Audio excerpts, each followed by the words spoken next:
Happy Saturday, everybody. Welcome to VBF Facebook Live. I'm live from New York, and welcome Dr. Colletti, live from Milan, Italy. Say hello to everybody.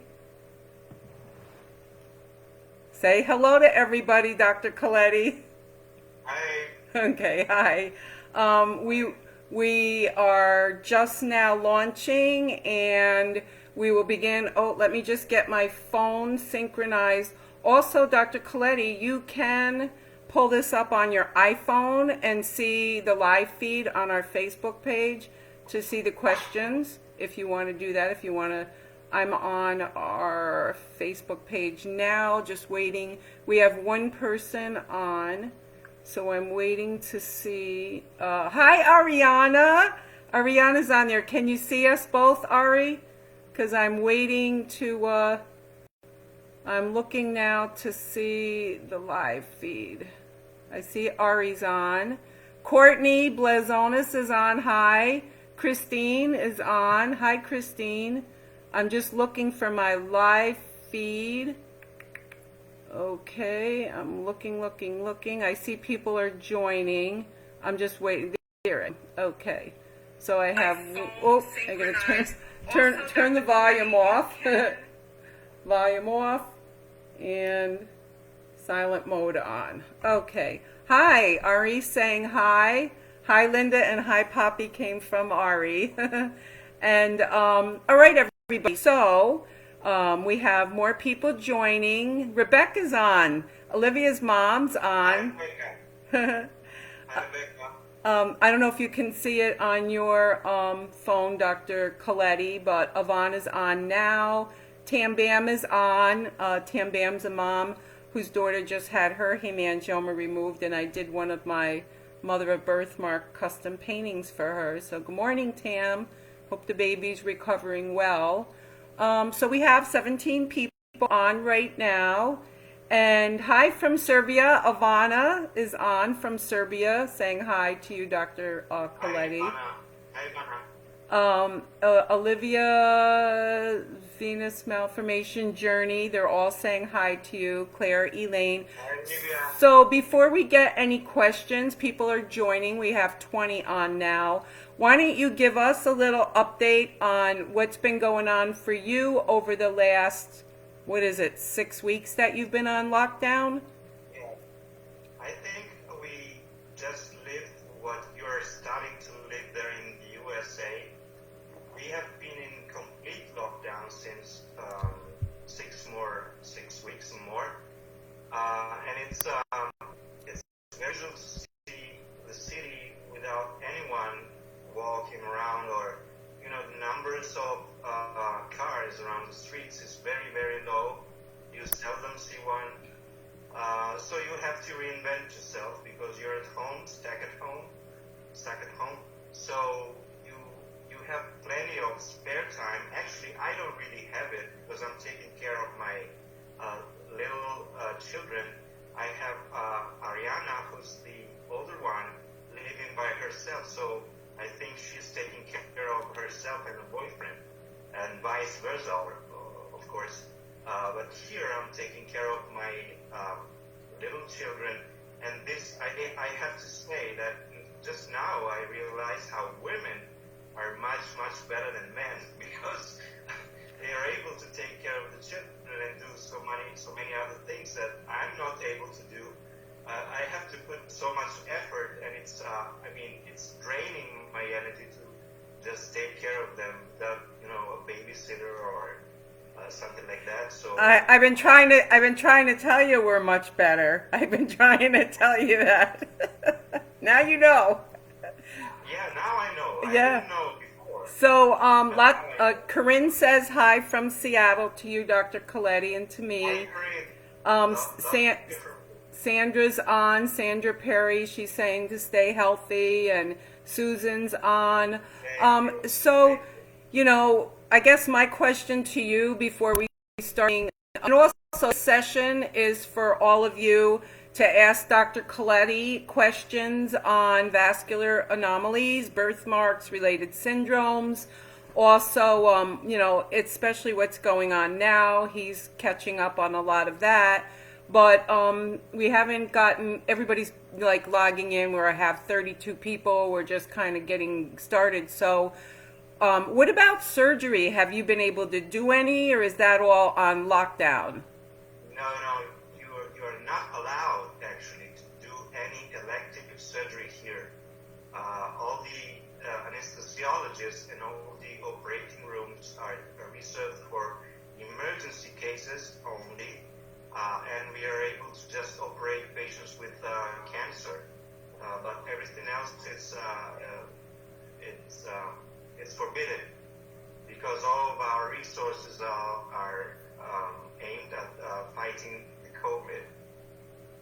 So no, I'm not operating right now. So Nobody. your friend Eileen O'Connor and Marge O'Connor are saying hi from Boston. Hi, Mark. One of your patients, Ivana, you're doing her daughter's laser treatments. When do you think, that will resume? Do you have any idea of like when you might be able to get back to doing that? Yeah, nobody does. Nobody knows it. But my guess is that we might be able to restart doing some elective procedure on June, maybe. In June? Late June. So, Before. so for the patient's sake, most of them maybe around the second week, a month from now, should be able to contact you, and you'll know if you can start scheduling, right? Absolutely. I will let them know as soon as I am back at work because they are on May 4th, but this is not going to be all elective procedures, just some of them. And gradually they will allow us to do everything that we did before COVID, so it's going to take a few weeks more. So I believe that it's, as I told you, it's going to be June. I don't know if it's the beginning of June, the middle of June, or else. I don't know. Well, Rebecca is saying that Olivia's doing great.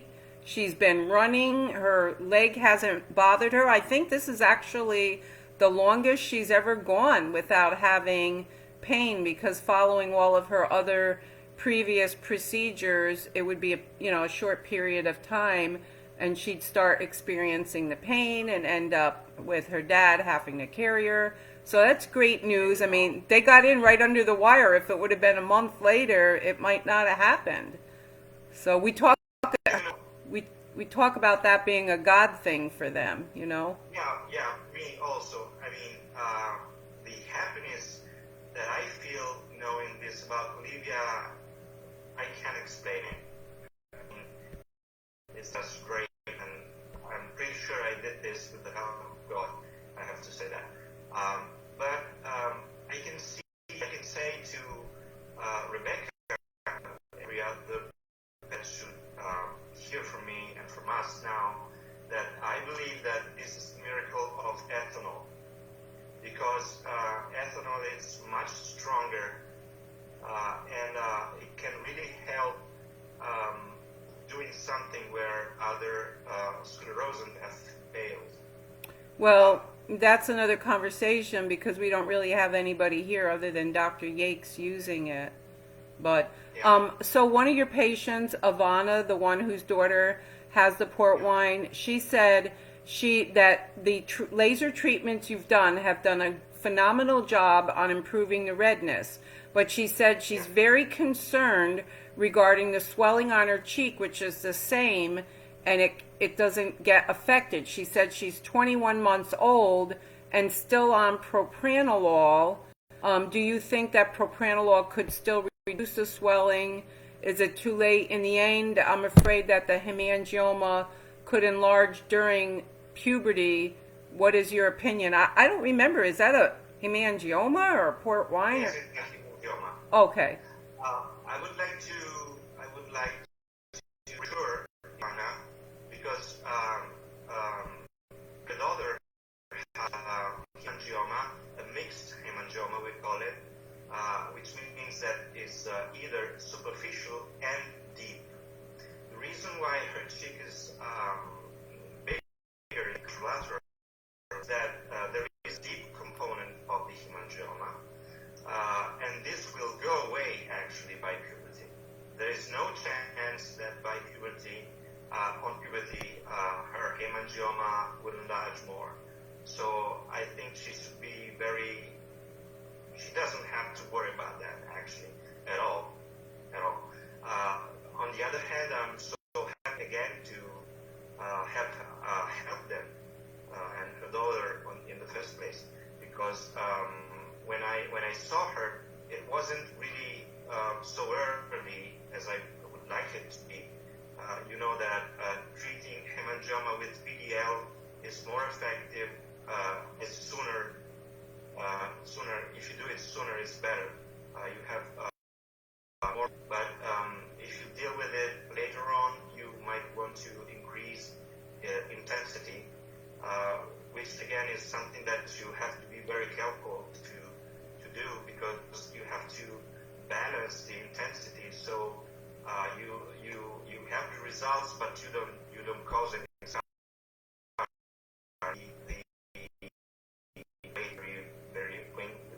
procedure. Okay, well, we have questions coming in. We have some questions coming in from patients.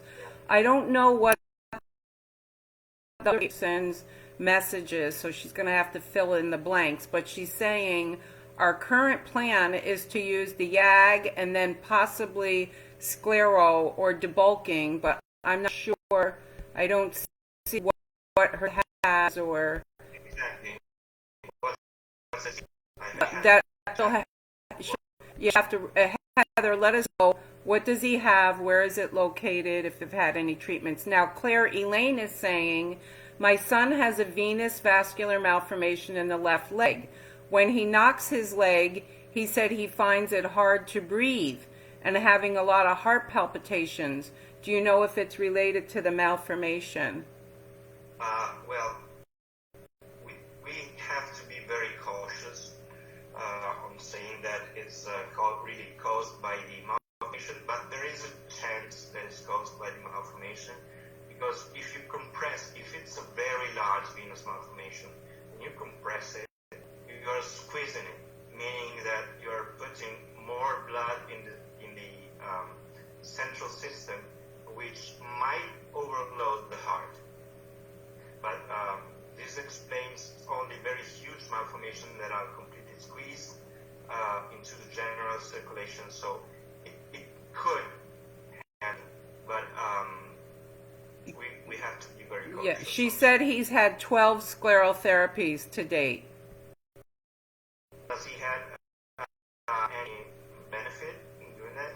I don't know. Why she writes back, but who wants to know the drug hydrochloroquine is being talked about. Does it have any adverse effects on vascular malformation? Any of that? Well, nobody knows it. We don't have any experience on this. Yeah.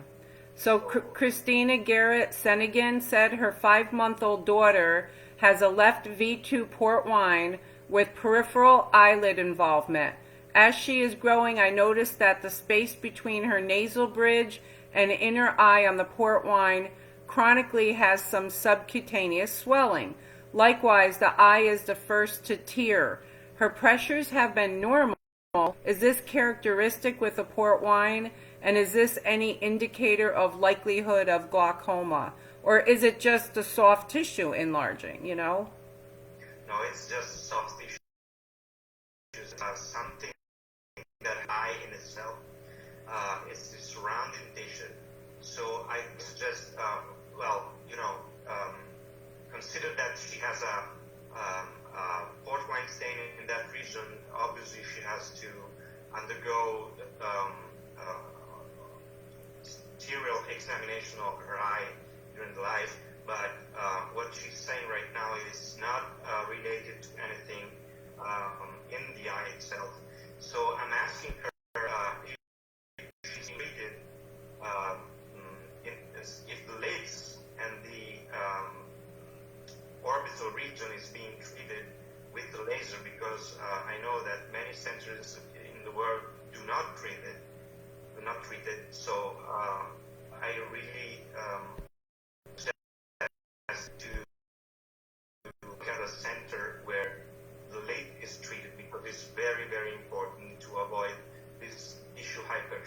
Well, we have a number of questions coming in, but I wanted to say also, Dr. Colletti, wouldn't you agree that because she's saying there's this swelling, this stain, maybe, and you kind of alluded to it, maybe it's a VM, an AVM, and she should probably send you, and your email has been posted in this string, send you some picture and some history, because we also know that sometimes if it is an AVM and you laser it, you can like exacerbate it and make swelling. Yeah. So Oh, yeah, you're totally right. so maybe she should just send you the pictures and then you can give her a better opinion.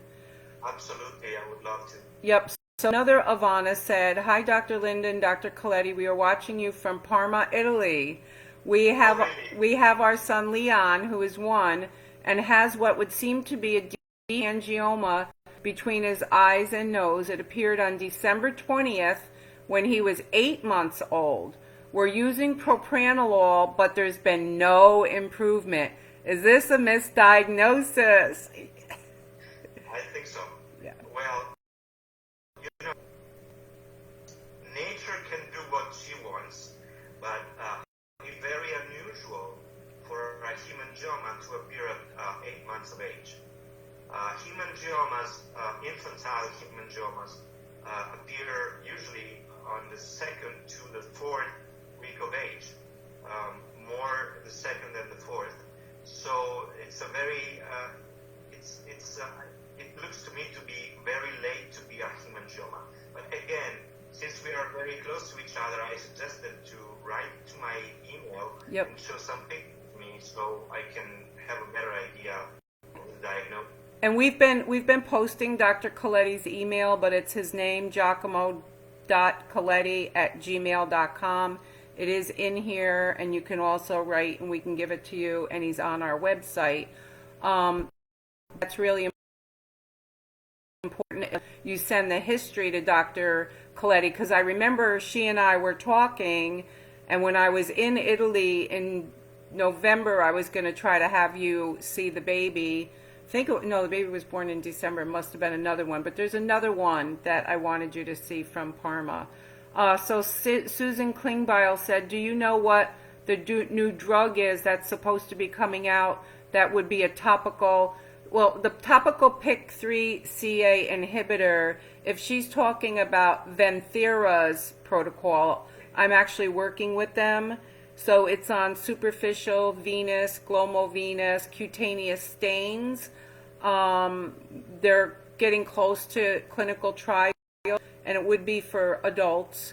But if you're interested, Susan, I can put you in touch with some of the scientists in that clinical trial if you want to write to me at vbfpresident@gmail.com. Just because of the COVID-19, I'm working with them kind of privately, and they just got a letter through VBF saying they are continuing to work on the drug. Hello, Margarita from Russia. Bruckner's on, Gazilio's on, Sarah Lane. Oh, she's saying it's in the whole left leg that she asked about the heart. And then Heather Peterson said, "I'm sorry, I sent my comment earlier. We didn't see it. Our doctors are debating on doing more sclerotherapy or a debulking surgery on our daughter's venous malformation on her bottom lip. Some of our doctors are telling us that the mouth could come back worse with debulking, while others are concerned about doing sclerotherapy." Now, I know you've done a lot of these lower and upper lip venous malformations, so you can talk about it, but I also would encourage Heather to send you photos. But what is your feeling on that? You know, in my experience, I try to have it done through sclero. I couldn't really recall a single case where I wasn't able to have very good results with sclero because I used gradually more invasive sclerosants, and I end up with ethanol, as I told you before, which is very, very, very effective in treating venous malformations. But still, surgery has a role in correcting any hypertrophy or any residual disease that doesn't respond to sclerotherapy anymore. And there is not a single chance that surgery might do worse for the malformation with time, because it is exactly the same thing as sclero. You're removing just a part of the venous malformation. So surgery is exactly equal to sclero as far as the risk of relapse is concerned. Well, however, let's qualify this by saying the surgeon or the person doing it must be extremely familiar with treating vascular malformations, because I've seen them recur if they didn't do it properly. Correct? Correct. Correct. Now, Ivana from Parma, Ivana Gorham, that's from Parma, said they've actually had some ultrasounds on the baby where she thought it was a hemangioma, and she's saying it's rich vascularization with slow flow. So that could be lymphatic, hemangioma, could be venous. Again, ultrasound myself, Right. because anybody who does ultrasound on a vascular malformation has to be extremely experienced on doing that, because most of the times I can do a differential diagnosis just on looking at the pattern of vascularization. So it's not enough for me when they say it's a slow flow. It's not enough for me. You have to have all the morphologic features of the malformation described, and a presumptive, at least presumptive diagnosis at the end of it. Well, just a quick question before we get to more questions, which we have a lot coming in. And again, Liza, his email is giacomo.colletti@gmail.com. I know Corinne and some of our other staff are on, so they'll post that email for you again. So it's giacomo.colletti@gmail. But when do you think, I know you won't be able to be doing elective procedures, but when would you be able to see patients in your private clinic? Like, would that be another month out?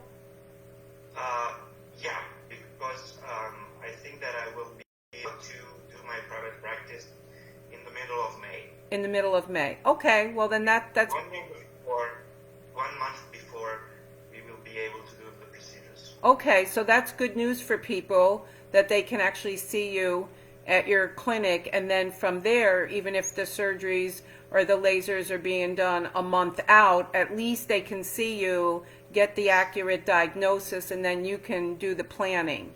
So that's a great idea. So some of the women that are writing that are from Italy. And then Anya says, Buonasera, Dr. Colletti. Do you think there is more complication risk for lymphatic malformations in the case of COVID-19 infection? That's an intriguing question. I never thought about it. Theoretically, it could be. If you have a lymphatic malformation that is very close to the upper airway, there is a chance that the virus goes inside the malformation and cause infection and inflammation. So we all know that lymphatic malformation are poorly working lymphatic channels where bacteria, debris, and viruses are present. So it might be. I'm not sure, because I haven't seen any patient with lymphatic malformation since the lockdown, but it could be. Well, one of the things Dr. Wayner said when we did our COVID-19 update too is a lot of these patients are on amidst, which is a chemotherapy agent which can be immunosuppressant. So while he didn't say they were at an increased risk, he said they should be diligent in safe social practices, quarantining, wearing the masks, washing their hands, just because they are on this chemotherapy agent. Can I add something? Yeah. We don't really know everything about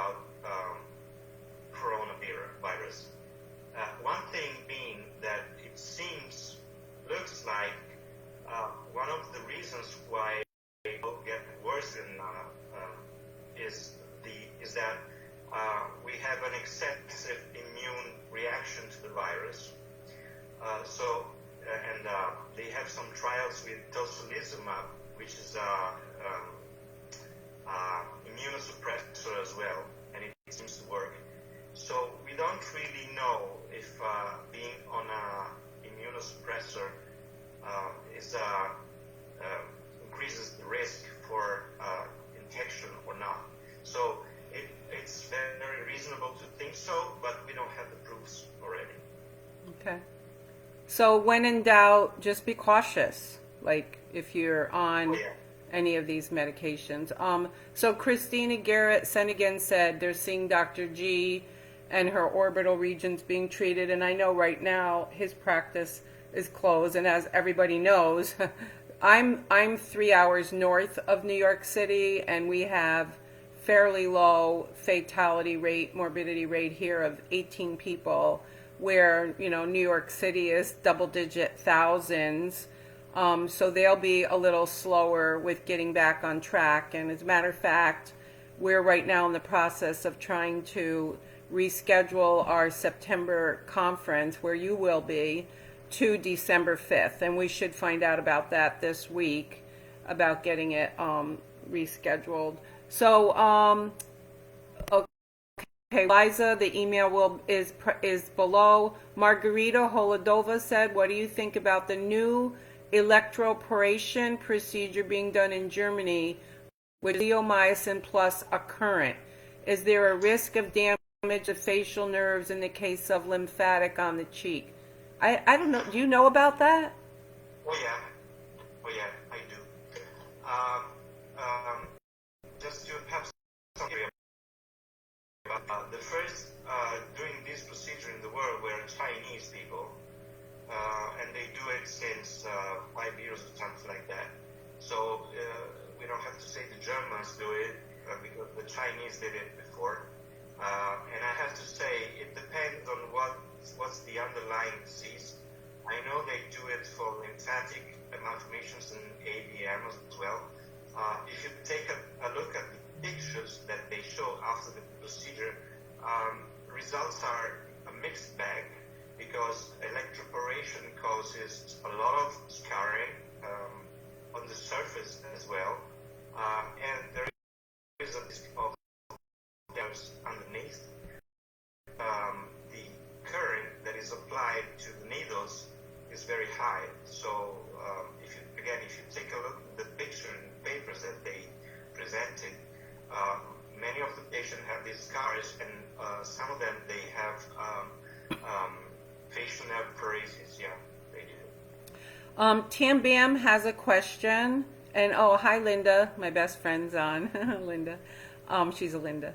Tam Bam had a massive, I sent you the picture, Dr. Colletti, massive hemangioma on the back of her skull, and Dr. Weiner removed it.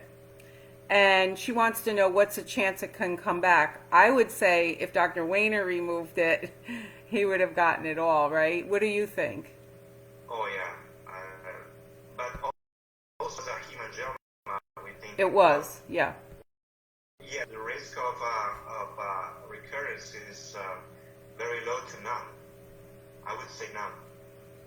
Yeah, she's doing phenomenal, and it was very good size. So Anya Bonasek said, one more quick question for Dr. Colletti. Is it possible to have bleo injections and tongue lasering in Milan? We are from Cuneo. My son has been treated by Dr. Weiner in Germany. Okay, why don't they contact me on my email, okay, so I can take a look at the case and tell them. Yep, so, yeah. Yes, we are here, so it wouldn't be a problem, but I must take a look at the case and tell them that bleo is the correct solution. Yeah, and so his email is above. It's a couple places. Go through the comments. Again, giacomo.colletti@gmail.com. Christina added that to follow up, if there were also an AVM in addition to the port wine in her eye, would that have been evident on a newborn MRI? We have had one and it was normal. So that's the one where she was getting the laser, but she said there was some swelling. Yeah. vessel. I understand that. Well, actually, the most sensible procedure to know what's the disease is not the MRI, it's the ultrasound. So if I take a look at pure port wine stain, I don't see any big vessel or any shunting beneath the malformation. If there's an ABM, I see that with my machine. So I suggest doing an ultrasound of that region, so to be sure. Well, that there is no underlying ABM the shunts whatsoever. The other thing we need to really consider here, especially with those temporal hemangiomas that swell, and she's getting laser, which could be taking care of the superficial part. You know, and again, Christina, email the history, birth picture, especially when you see one of those major arteries in this area, then it's usually a hemangioma. Those temporal hemangiomas have a big honkin' vessel, and the deep part comes out later. And they sometimes think they're a port wine because the superficial part's flat. So you need to, like you said, look at the records, investigate it, but it could really be anything at this point. It could be, it's just unusual for me to hear of a port wine stain with just a little tissue hypertrophy around the eyebrow and the nose. That just sounds unusual in a baby. Very unusual. Yeah, so, yeah. In babies, hypertrophy doesn't take place so early. Hypertrophy is something that you see much later on. Much later. After puberty, usually in people in their 30s to 40s. Not so soon. Yeah, I mean, you can see some in adolescence, like you said, puberty. Yeah, but not before. Yeah, yeah, usually not. That's why I think she needs to have that looked at. Okay. So, hello from England. Claire Elaine said hi. Rocco is Aliaha. Hi, Ava, Brianna. Tammy's on. Anya said, thank you very much, Dr. and Daddy. Another question from Ivana is, one more quick question, please, and thank you. How soon should the effect of, so again, now she's going back to the baby's on propranolol, but she's not seeing any improvement, and she wants to know, well, how soon after starting propranolol should we see an effect? And, you know, is it even definitive? Does, you know, because like I'm always suspicious when the baby's been on propranolol a few months, then I'm like, is this even a hemangioma? So she wants to know how soon, once you start the propranolol, should you see an improvement? Okay.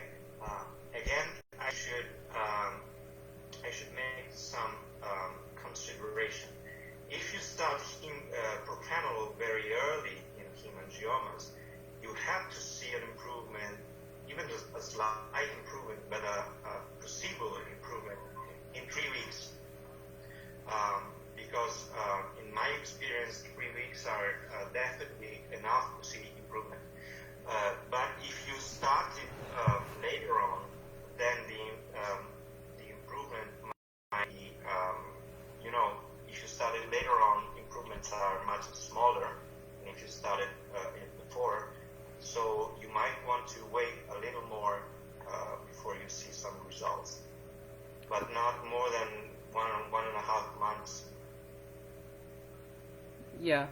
So, again, she can see you in 30 days, hopefully, in your private clinic. Hi, Noel, and hi, Carrie. So we're taking questions from Dr. Colletti. He's on my iPad, as you can see, from Italy, from Milan, Italy, and he's doing well. Thankfully, you and your family are all fine, right? Everybody's fine, and your weather, I notice, is getting very nice, so you're probably all anxious to get outside. It's been very nice the whole time, so I'm a little tan, actually. Oh, wow. From standing out on your, you can go out, can you go out and walk? Like, do they No. No. just staying at home and Yeah. So the kids can't even go out on their little bikes outside? no. Yeah. So, oops. Okay. So as of yesterday, we have to wear a mask whenever we're in public. Are they asking for the same thing there? Since the beginning. Since the beginning. Okay. Yes. Since the beginning. And so, okay, so while we're waiting for the next question, we have Dr. Giacomo Colletti, our VBF Italy director and our co-director of VBF Europe on. He will be at our conference. We're not sure if our conference will still be September 25th or if we'll be moving it till December 5th, but he will be there in person along with Dr. from Italy, Dr. Wayner, our one of our medical directors, and the whole team. Dr. Geronimus is committed to still doing the free laser. So, you know, we're working our hardest, and we've been doing Facebook Live sessions every couple weeks. I'm doing the free Dr. Linda art class. I have the last one on Monday, and our next Facebook Live will be with Dr. Duarte and myself. She'll be live from Miami, and she'll be focusing a lot on hemangiomas and propranolol and lasers. So we have another question, Dr. Colletti, for you. It's from Aidan Ratzabi. Our son is 1 year old. He has a port wine stain on the left side of his face, including his left upper gum, which manifests in a bit of asymmetry. Left upper inclines down. Is there something we can do about it now or in the future? Is there something we can do to make sure it doesn't get worse? We understand the gum usually is not lasered. Okay. Yes, they're right. The gum. Well, first of all, all children and adults with V2 capillary malformation or port wine stain, if you prefer, are experiencing various variable degree of maxillary hypertrophy. Everybody, all of them. The question is, what is important is how much this hypertrophy is being. We don't laser them. The gum is not lasered, but there is a very good chance that we can correct it later on. I usually do surgery after 8 years of age. The reason being that I have to do an osteotomy, which means cutting the bone and reposition it. And since you have the tooth bud until 8 years of age, I'll wait that day before I do surgery. And surgery works very well because I can, every maxillofacial surgeon experienced in vascular anomalies can do it. You cut the bone and you reposition upwards the maxilla, so you have an immediate result. But you also work on the periosteum, which is telling the bone how much to grow. So if you remove it, then you prevent secondary deformities. With this I mean that by removing the periosteum, you stop the tendency towards hypertrophy of the maxilla underlying a port wine stain. I don't know if I made myself clear. If you want, I can explain it again, but I think it was clear. No, that was a great explanation. You have a hello from Sergio Spiller. Hi, Giacomo, from Hi. Sarah. Friends of mine. Ivana is back on. Do we have a plan for a conference in Europe this year? We were tentatively scheduled to be in Rome for the our joint meeting with Operation Smile. And if we do that, we will try to see if we can sneak in a day, maybe at Dr. Colletti's in Milan, of doing maybe laser and seeing some patients. But again, we can't make any announcements now until the world gets back to some kind of normal. But stay, keep everybody informed. Lauren Zalen said, Charlotte has been on propranolol since 10 days old. She is now 22 months old and I haven't noticed any improvement over the past few months. Should I expect this is as far as it will improve her hemangioma? When do you recommend starting laser? Well, there are two questions there. The first one is if they can expect propranolol to have any effect at 22 months of age. And I would say no. But you have to be careful when you stop propranolol. You should taper it instead of removing it completely, because you can have some rebound when you remove propranolol. So you have to do it in stages and take a look at what happens if the hemangioma shows any sign of relapsing. Then you should start propranolol again. I don't know if I made myself clear. And this is the answer to the first question. The second one, when to lasering. There is debate in the scientific literature on even if hemangioma has to be treated with laser. My personal opinion is definitely yes. Not in all cases, but definitely yes. Why? Because PDL enhances the effect of propranolol and makes the hemangioma go away sooner, much sooner. And this is one case. Then when you have hemangiomas with ulceration, it can help the healing of the ulcer. Second. Third, very big hemangiomas which are under propranolol, as I told you, can be shrunk with by adding a laser treatment. But for very small superficial hemangiomas, I wouldn't recommend doing anything because there is a very good chance for them to heal spontaneously over time. So if there is an indication, I wouldn't wait. But we have to see if there's an indication for your son or daughter. Yeah, and I would like to preference everything you say by saying with a 65% misdiagnosis rate that we're seeing like worldwide, everything you say is based on the assumption that it is what the person thinks.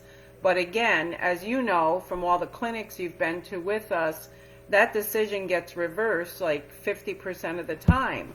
So they would need to send you more details and more information just to make sure, are these hemangiomas, are these, yeah.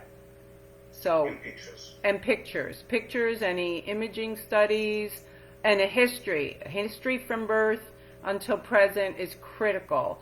Claire wants to know, why does her doctor say her son has clipaltrinane, but some say venous and vascular malformation? Is there a difference?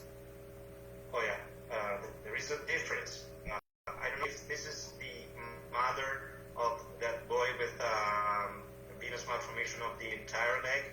I think so.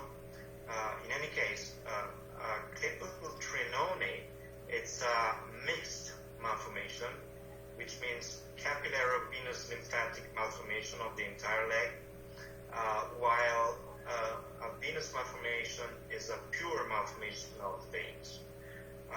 If the limb is entirely affected by a disease, there is and it's the lower limb especially, there is a very high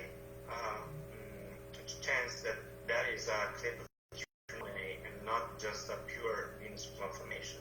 But again, as Dr. Linda was saying, there is a very high chance that a patient gets a wrong diagnosis or an incomplete one. So I would check that diagnosis again, because it would be very unusual to have just a pure venous malformation in the entire lower limb. Yeah, the lower limb. Yeah.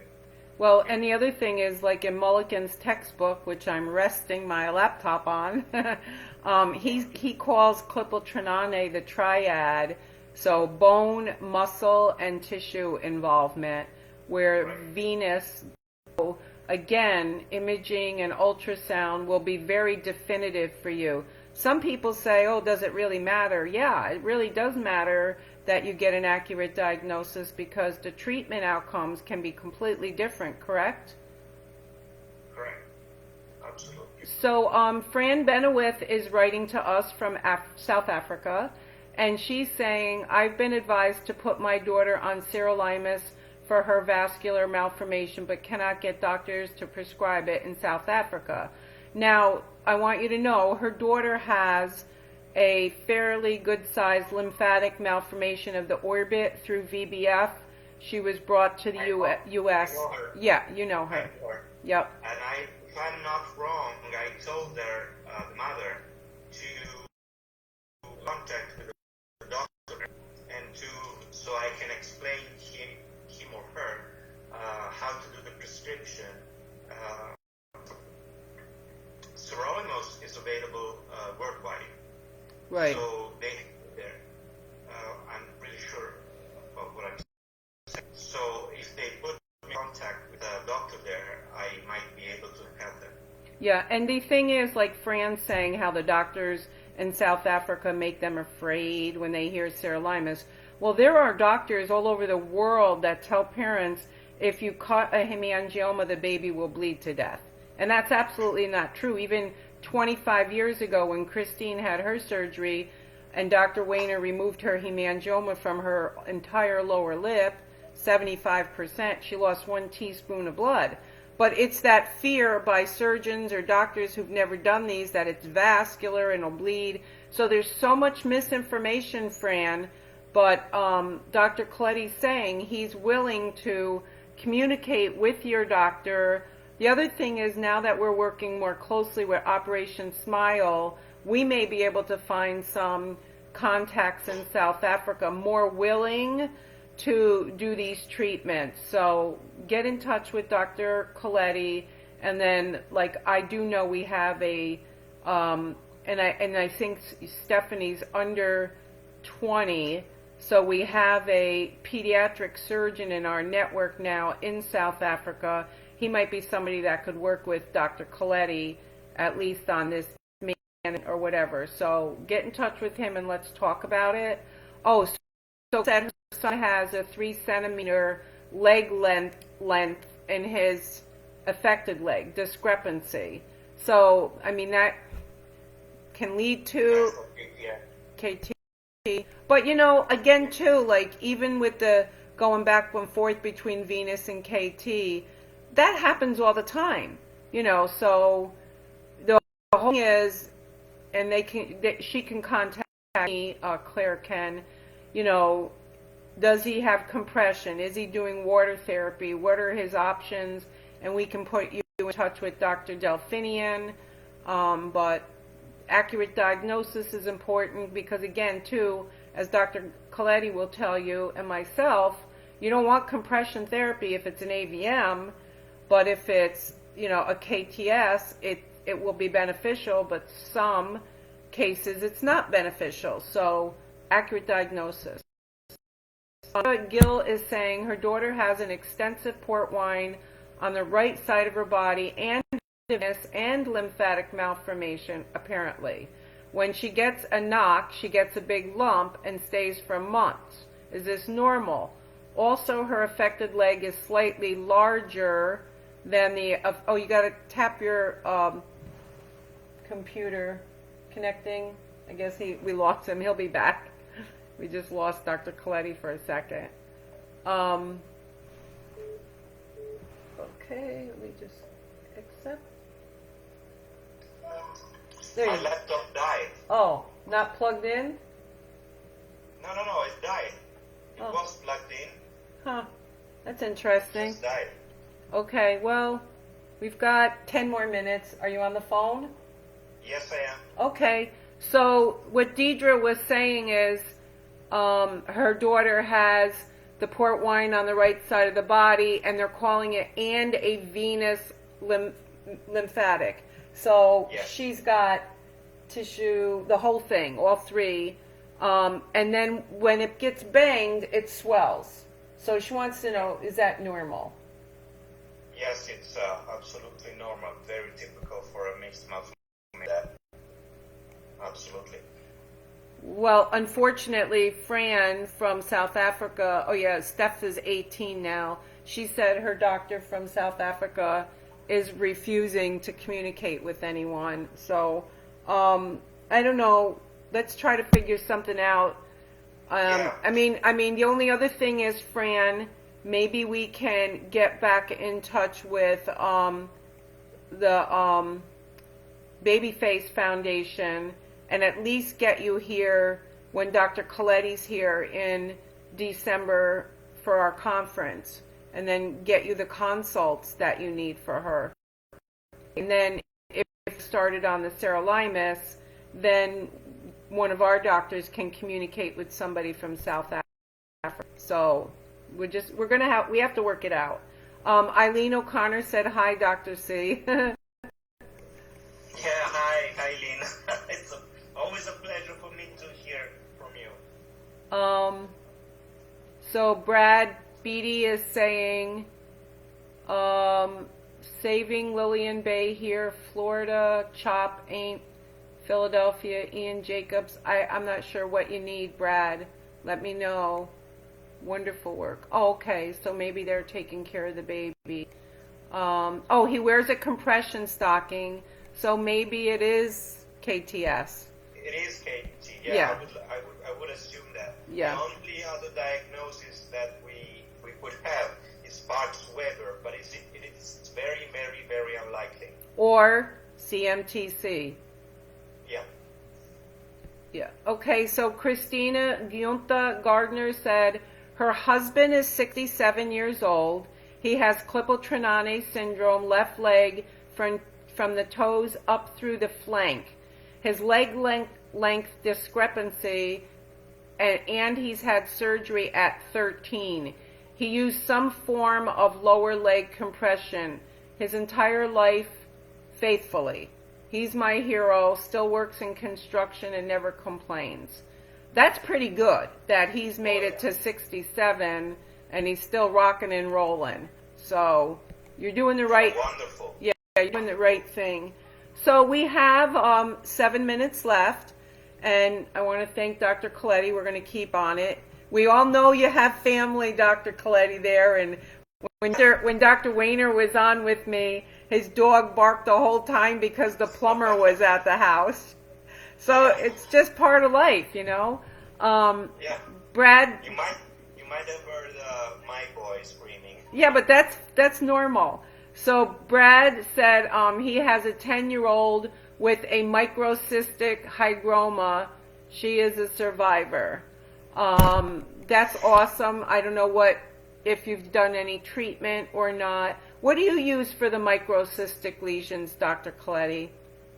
I use interstitial glio as my first choice.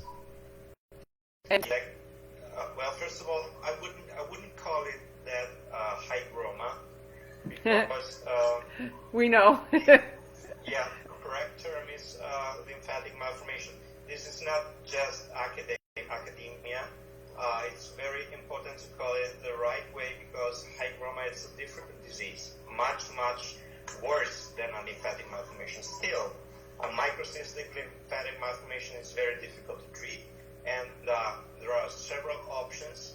My first choice, as I told you, is to infiltrate interstitially, which means not inside a chamber, because chambers there are too small to do it. So I inject all around the lymphatic malformation with domycin, and usually we see very good results. Good results, not very good, not so good, but good, still good.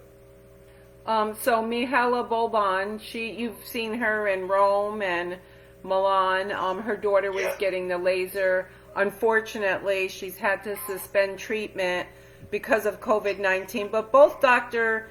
Geronimus and Dr. Nelson say for each treatment they've missed, they'll want to catch up, but they will catch up. So everybody will catch up.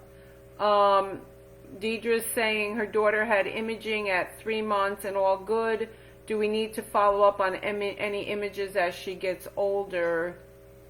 What was the disease again? Deidre Gill. I'm trying to go back and see which one it was.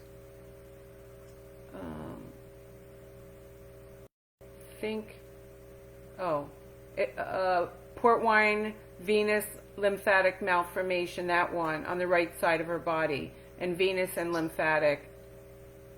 Yeah, so no, I wouldn't recommend any imaging, any MRI or CT scan, because I would do them just when there is a change in the behavior of the malformation, meaning any symptoms that wasn't there before, or if the malformation enlarges, or again, if there is any change, then yes, it might be appropriate to do some more imaging. Otherwise, I wouldn't recommend it. Okay. Yeah, so Mihel's saying she's very happy that she'll be able to start treatments again soon for her daughter and be caught up. And like I said, we're hoping. Where does she live? She's in Croatia. Okay. So. And is she coming in the U.S. every time? No, wherever we go, they show up for the free laser. So they've been to Rome and now I know. And Parma, wherever we do free laser, go. And that's why, But again, you and I have talked, and we've got 3 minutes left. But we've talked, like, when things calm down, about having the free laser day in Italy. And yeah. what? And then, Absolutely. and I don't know if you've gotten, like we've talked also about you getting, Dr. Nelson and Dr. Geronimus are now back to the beam, or Scleral Plus, because there are some calibration issues with the Prima. So, yeah. So if you do get one, maybe you want to get that, because you can always add the YAG laser and get that same combined effect if you want. So a lot of people are saying thank you to us, and that Mihail's like, we follow Dr. Linda around the world, wherever she goes. So in summary, what I'd like to say is, don't forget, everybody, May is Vascular Birthmark, Anomalies, and Associated Syndromes Month of Awareness. We're going to be asking you all to put a red heart on your face. I'm going to have to get Dr. Colletti to do one this year. He chickened out last year. Last year I almost took his picture and stuck a fake one on there and posted it, but I didn't want to get in trouble. So now it's on you to do it this year, Dr. Colletti. I will. I know you will. And so we have a lot going on next month, a lot of things to offer you. We have one more question from Brad, but I want you to all know we have a COVID-19 page on our website, so you can get some information. One more question. Brad says, if sclerotherapy does not help on the cheek, whom would you recommend as a surgeon for cheek surgery? Margarita was due to travel when we were working on visa to fly to New York, but COVID stopped us from Russia. But either you or Stavros, because you're in Italy and Stavros is in Greece. So so just write to Dr. Colletti or me, Brad. I'll give you Dr. Colletti and Dr. Tombris.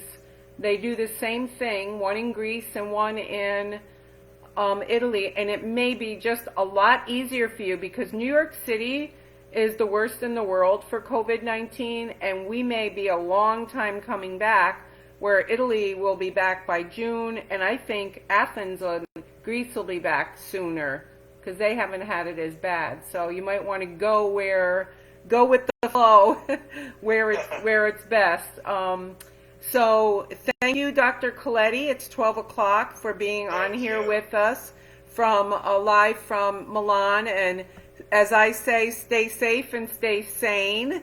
And if anyone has any questions, that they can contact you. We've posted your email several times. We look forward to seeing you at our conference this year, whether it's I will be there, you know that. September, December, whenever. Hopefully it'll be December 5th. We will let everybody know. And so thank you and take care. God bless. Thank you, Dr. Colletti. Take care. Thank you. Bye. See you soon.